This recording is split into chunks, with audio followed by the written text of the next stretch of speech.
Hey everyone, welcome back to Tuesday Tea with me, Alisha Bowker Mudrock. Today I have a dear friend and former neighbor, Jess, on the tea today. She is now living in North Carolina, but we met in Kentucky. She is a badass all around. She just, well, not just when I saw her, but she got her PhD not that long ago. She's crushing it as a professor at all these different schools, doing incredible work around climate change and how that impacts athletes. She can definitely speak more to it than I can, but just fascinating stuff. She's also just an incredible human. She has a beautiful chocolate lab named Clyde, who we all love and is how we all even came to be friends in the first place. And I feel honored to have her here today. When I do think about this phrase of leading lady, energy just definitely comes to mind. She's always crushing it in so many areas of life. And I am so excited to have her here to share some of her own wisdom and her own journey with all of you. So, welcome, Jess. Thank you. Ooh, that was fun.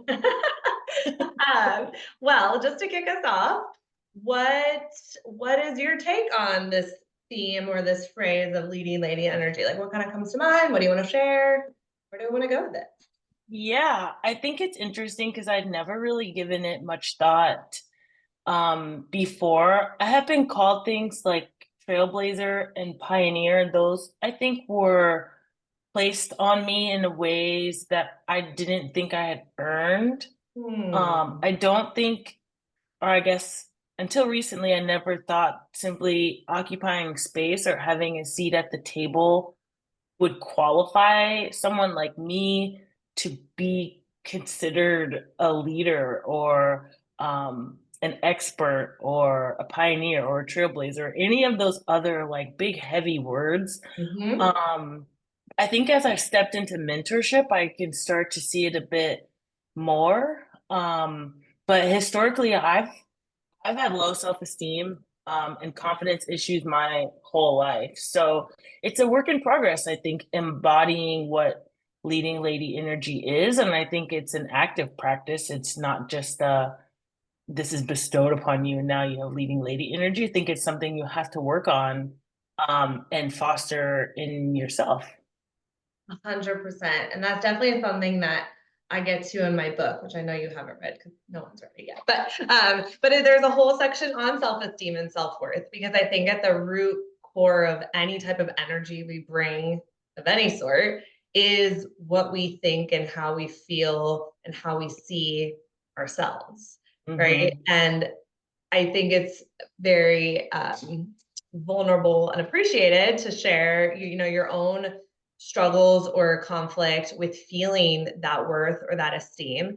And yeah, it's interesting how even if internally we might be struggling with that, sometimes externally people still see us in such a different way, right? Yeah. Because I mean, and who knows, maybe I've met you at different part of your journey than like lower points or whatever else, but that's on the energy I get from you as your friend, as a person who knows you. And so I think sometimes it also is reconciling how the world sees us, what labels they put on us, what roles we have to show up for, but then also how Mhm. we actually feel about ourselves. And when those don't match, how much harder it is to embody some of those spaces or Yeah. how that can impact us in negative ways too. Yeah. For sure. And I don't know, there's no like perfect way to work on that. Um, I think that I leaned into areas that I felt confident in to suppress the areas that I didn't.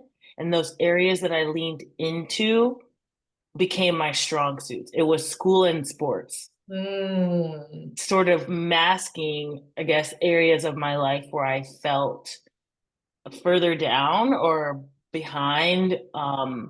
And I grew up painfully shy. Also, I'm still an introvert, and people tell me, "No, you are not," and I say, "Yes, I am."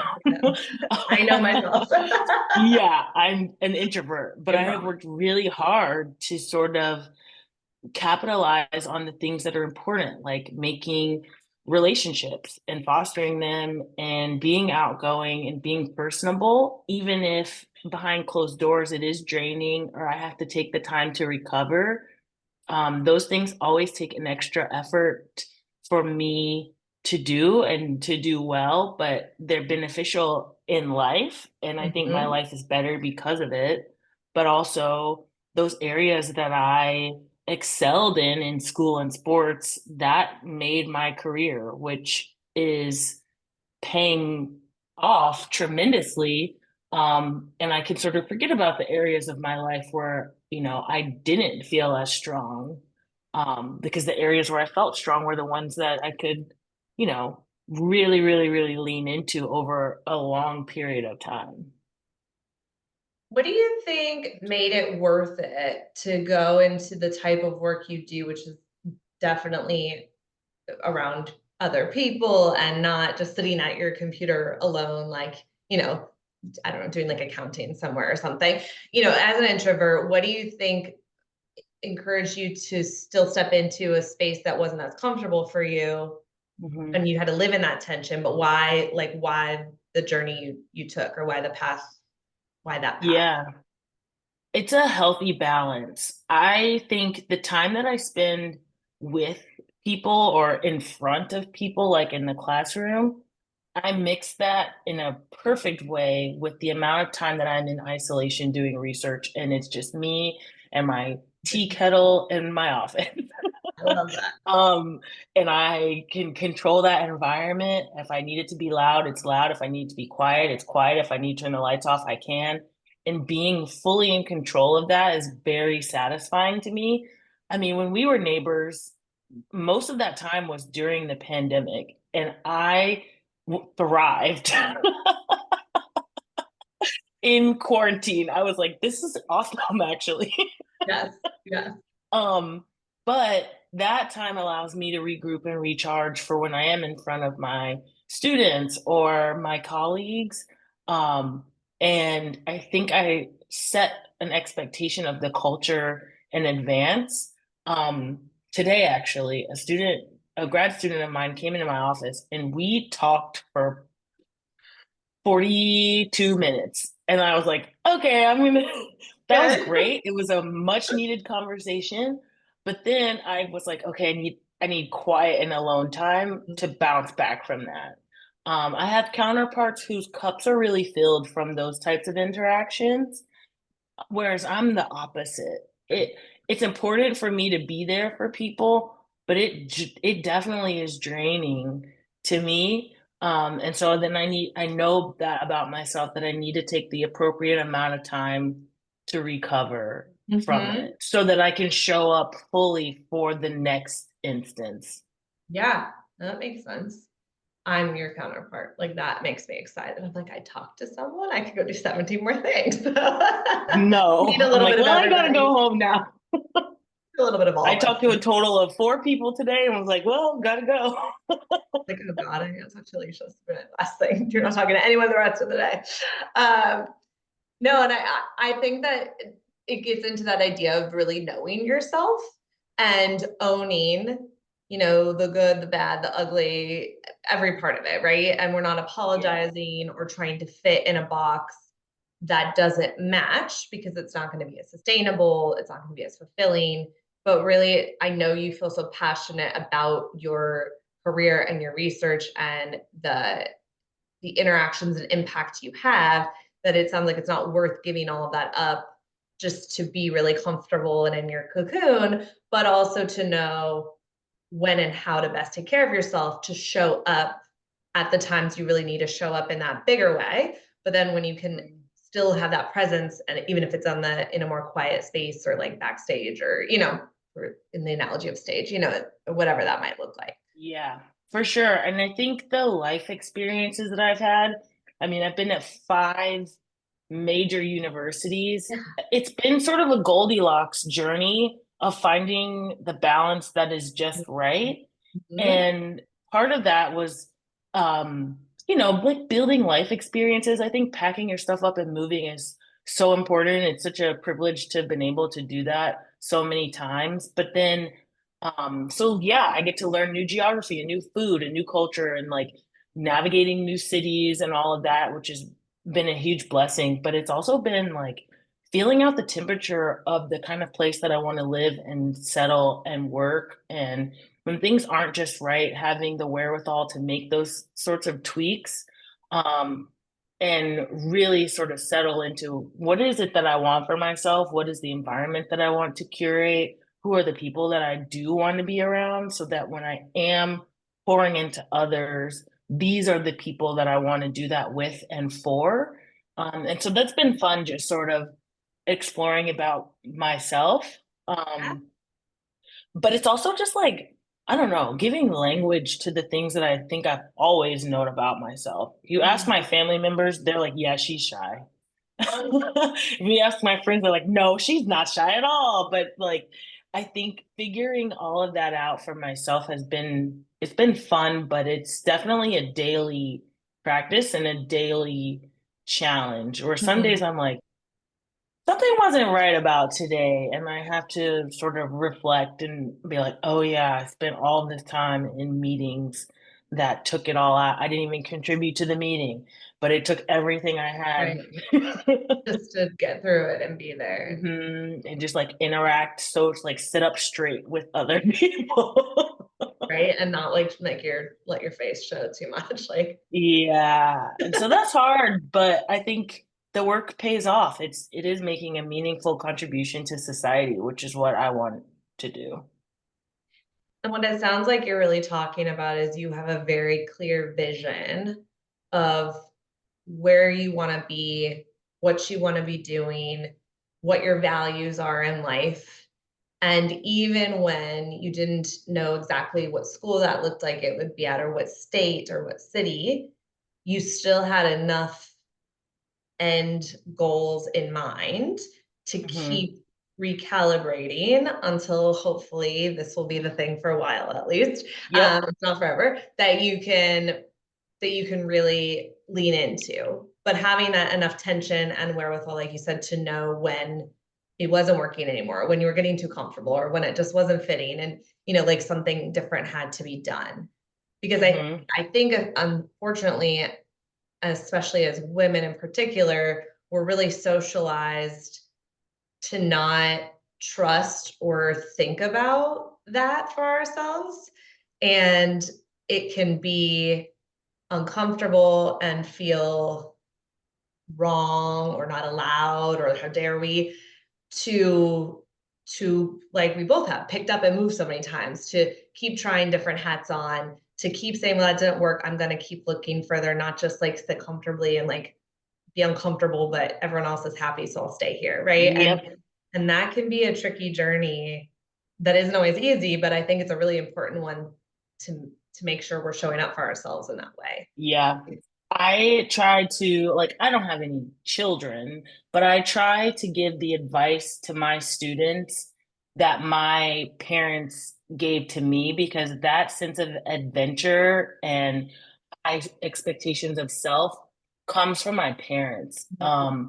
And I get students a lot, they're juniors and seniors or they're grad students.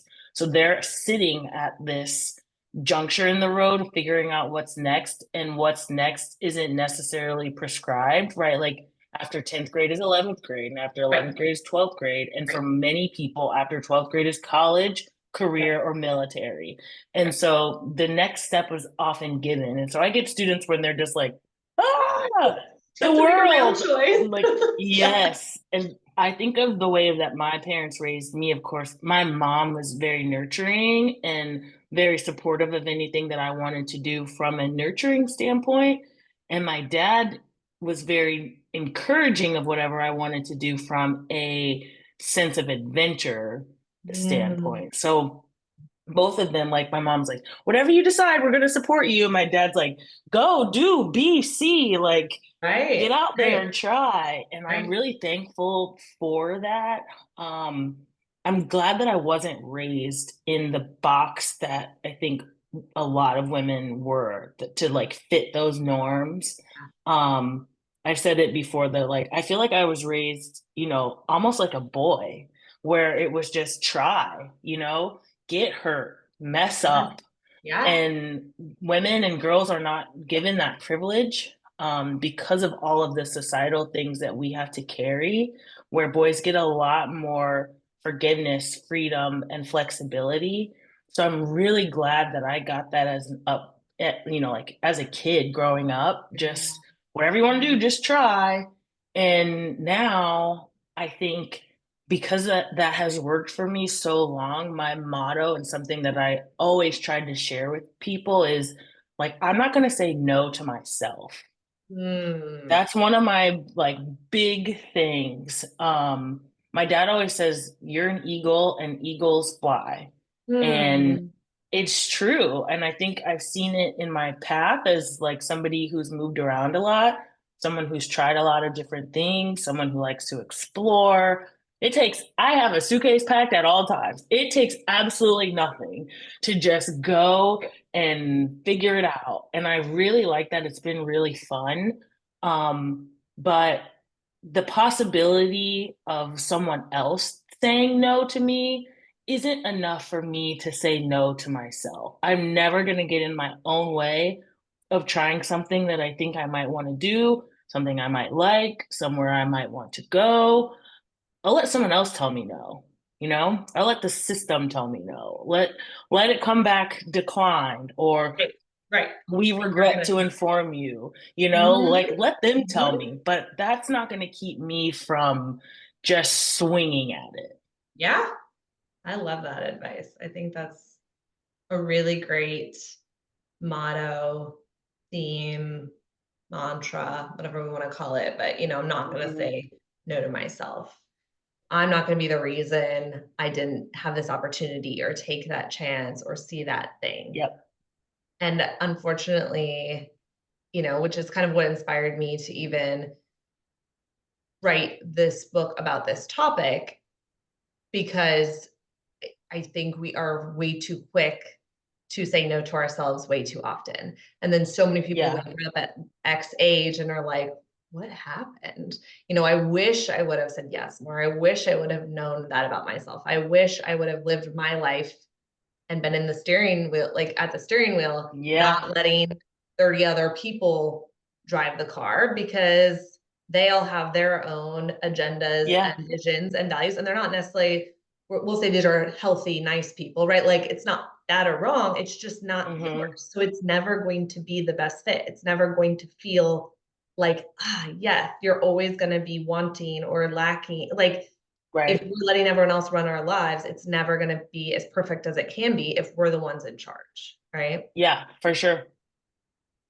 What do you think has been the most helpful? It sounds like maybe your parents and some of what they instilled in you, but how do you bridge that gap between those moments, maybe when your own worth or esteem, that negative critic pops up of like, maybe the countering this theme of don't say no to yourself, just go do it. How have you learned to bridge that gap, to keep taking the risks, to keep moving, to keep trying when maybe Yeah. something inside of you is wondering or questioning if you should or if you could?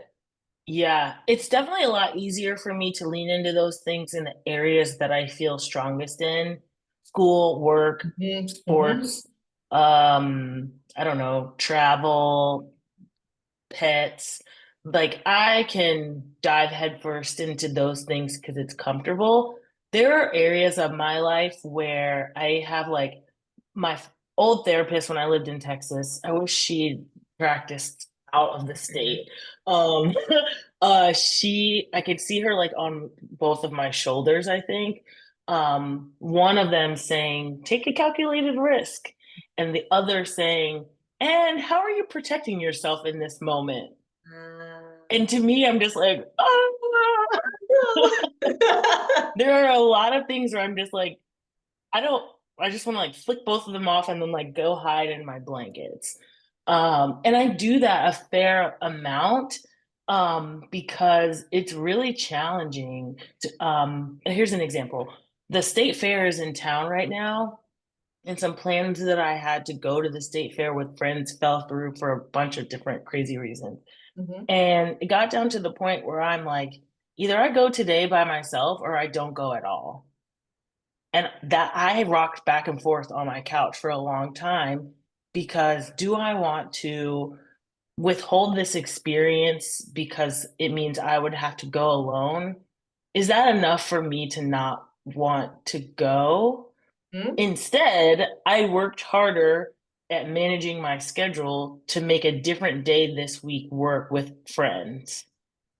And in place of that time where I would have gone by myself, I like did chores and some other things that I'm glad that I crossed off the list to feel Hmm? some sense of accomplishment and balance. Because I was like, okay, well, I gotta make the most of this. I can't just have analysis paralysis and that prevent me from doing Doing anything. anything at all. Yeah.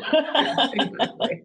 Not a good So look. it's definitely difficult because there are times I'm the worst journaler ever, but I wrote this down somewhere in one of the many journals or notebooks or sticky notes that I have of an experience where I let a moment slip by and didn't speak and like advocate for myself. And I'm still holding that over myself as like, I missed an opportunity here. And I Mhm. don't know that I'll be okay if I let that happen again. That Mhm. has motivated me to, I don't know, like grab life a little bit more aggressively so that I don't have that feeling of regret from that one time in Kentucky when I A let while ago for this you. slip away. Years ago. Yeah, Three, I'm right? still thinking about it. Yeah. Yeah. Yeah. Yeah. No, but I'm sure that resonates. Like I bet a lot of folks listening, there's those moments that they are stuck on or that defined something where like that was the thing that made it like never will I be in that position again or I'm gonna that's my motivation to do stuff differently or here when it feels hard like that's my why or whatever else. So I think Mhm. unfortunately we have to sometimes have those moments, but they can be really powerful and impactful if we make meaning from them in a way that benefits us, right? It's that fine line Yeah, between ruminating on it in a way that we're getting stuck or it being a motivator, a lesson learned, or whatever, that thing that lights that fire yeah, to kind of make that yeah. change. Speaking of fire, or like, I think of, well, there's not great records about fire, but it's a good example. But also, any chemist ever, or somebody who makes a big discovery, Mhm. like the first person to discover fire or a chemical compound of some sort that is now named after them, like they probably got really, really hurt the Yeah, first time yeah, and but are legendary now and have paved the way for so many other people, scientists, societies, like whatever. And so I just have to remind myself that, yeah, maybe this first time is going to burn me, but is that reason worth to not not even try. trying? Yeah, Yeah. yeah. What am I thinking of? We just saw the new Beetlejuice, and the Hmm. she dresses up like the lady who invented radiation, but then died from radiation poisoning. Marie Marie Curie. Curie, yeah. So I was thinking, like unfortunately it did kill her in the end, but like how important with radiation we now have it We all does so know much. her. Yes, yes, I Yeah, know her name. So she had to get in there and get messy. Hopefully ours will be a little less significant impact, but exactly. it's so true, right? I think that is a really great and what is the other like total cliche, but it's a cliche for a reason. You miss 100% of the shots you don't take, right? Like it's if you're not and if you're not failing, you're not trying. And as Right. someone who's such a perfectionist, that one's really hard for me because I'm like, oh, what do you mean fail at things? But Yeah. but it's not like I had to get an F on a report card, but it's like that. Yes, if some stuff didn't work out, if I didn't land on my ass, or if I wasn't like, ooh, nope, doing that differently, then I'm not Yeah. actually really putting that energy in. I'm playing it so safe because then I'm only showing up for the stuff I already have figured out and know will be executed. And that's a much smaller bubble, right? Like I Yeah. don't know everything. So I'm clearly not playing big enough if I'm not missing the mark sometimes and having to learn and Yeah. recalibrate. So It's really discouraging, I think, because at least in the students that I teach whose young adulthood has been so shaped by the pandemic, and mhm. so shaped by social media, at Mhm. somehow, I think between now and when I was in their shoes, it's become uncool to try. Like students that I teach are so preoccupied with getting the answer right. Uh, and getting it perfect. Like they want to write down every single word that's on the slides, but they're not listening. They're not trying. I say, like, don't write this down. I'm going to send it to you. I just want to know what you think about this. right. This is There's literally no an right or wrong. icebreaker question. It is not on the quiz. Like it Yeah. doesn't matter. And even if it is on the quiz, I'll send you the You'll get the slides. information. Yeah. Yeah. Yeah, don't worry, you'll have this. I just want to Yeah. know what you think. Yeah. And a lot of students resort to cheating because they are so preoccupied with being Getting it right. correct, Huh. because being wrong or being weird is seen as uncool. And Hmm. I ask students a lot, like, when was the last time you tried something new? They don't. They just lean into the stuff that they have done and have Right. always done, and those are the things that get reinforced to them, and that reinforcement is seen as value. Right. Which then is like But I think boosting trying their, something new, yes. yeah, like trying something new could be seen as value, and you could find Yep. something that you're better at. Yes. Or doing it your own way, right? As you're talking, like I don't, well, I feel like I tried to get a TikTok, but I don't understand it. So I haven't done it. But like you think of I the stuff don't that know it. becomes cool is all it is a repeat of the same shit, right? Like even in the sense of what we deem to be cool or trendy, it's just redoing the same thing over and over in almost exactly the same way. So it's like we're Yeah, not even innovative anymore. It's nope. like that. I mean, I don't know. I'm thinking this out loud. It just all came to me, but it's so true, right? Like it's just like a rewashing, but even you have to do the trend right. Like it's not Right. even like you could just do something stupid on the internet and like whatever. It's like I got to do the stupid thing correctly to make sure. And if I don't do it, like there's not even like any brain power in that. It's just a copying of something that someone else did, that someone randomly Yeah, decided was what was going to go viral. It, half the shit doesn't even make sense. right. It's just, Yeah, yeah, it's so sad. And I that's not know. leading lady energy. That's like backstage extra work, right? Like that's the chorus. Like what are we all singing? Yeah. So Um, then, like, how do you foster that? How do you encourage leading lady energy when society is saying, do the trend, wear the fashion, like, copy the dance moves, mhm, eat the mhm, food, all of those yeah, things, and while making a name or a personal brand for yourself that is unique and different from your counterparts? But the world is totally. saying, same, same, Yeah. same, neutrals, beige, Yep. 6 second dance videos. Like, Yep. Hmm. what happened to wacky? What happened to zany, unique? Like, Innovative. Yeah. yeah, And it's another way of keeping us all small. It's another way of keeping us all in our box. And yeah, nobody wants the big energy because it's threatening and it could expose too many things, right? And I think right. this all goes back though to the original point of the conversation of so you have to be so firm in your esteem, in your worth, in your vision, because there's going to be so many voices telling you like, nope, too big, don't do that, stop.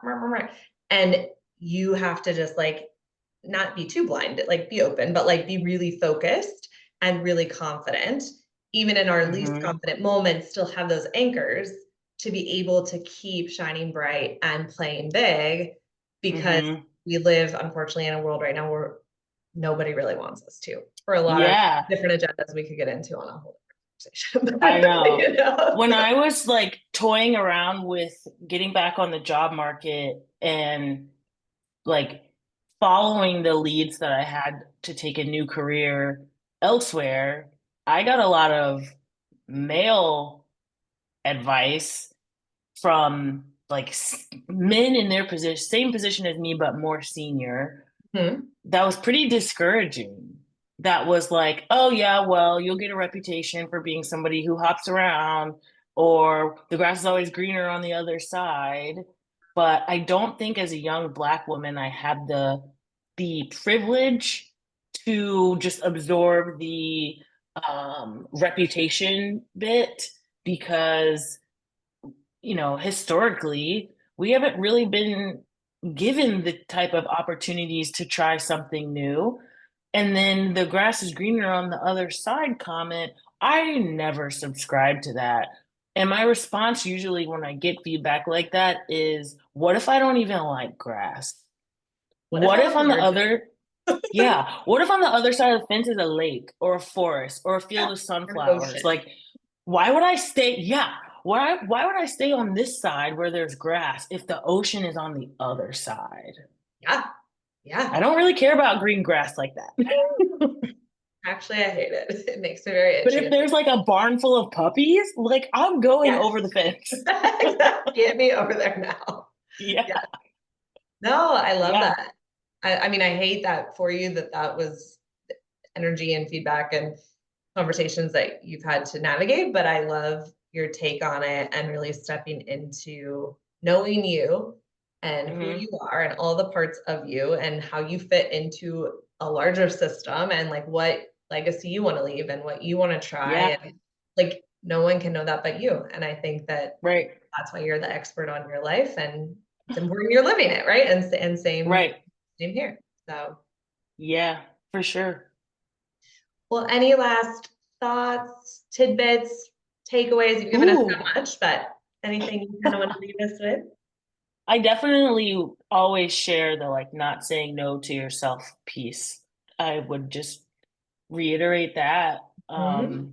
I don't know, we get one shot at this, so why not? Why not try? Who cares if you look silly? Looking silly's cool. We're gonna make it cool. Yeah, yeah, We both have definitely looked silly I in our know. times together. So I got the pictures to know. prove it. We do. Oh my gosh. And Put we're that up also with this video. Some old picture. it'll be a slide after. Yeah. All I'm thinking of right now is like trying to play Operation with my husband and him cheating, and we were so So upset about frustrating. I it. was trying to think of the name of that restaurant the other day. I was like, Oh, yeah, there's skee ball and board game. yeah. I don't know, but I was like, "You're child." He was I cheating. was so mad. I It love was it. just buzzing the whole time. Yeah, he's Just like, "That's how you play." We're like, "No, it's not." Oh, the good old days in Louisville. Pandemic days. Loved it. Well, thank uh you so much for being here, Jess. I will have her website and her socials in the email, so you can definitely click, connect. She's doing really fascinating, incredible, important work. So check her out, read more about yeah. that. And we will be back next week with more incredible humans to share their wisdom. And I hope everyone has a great day. And I'll talk to you guys soon.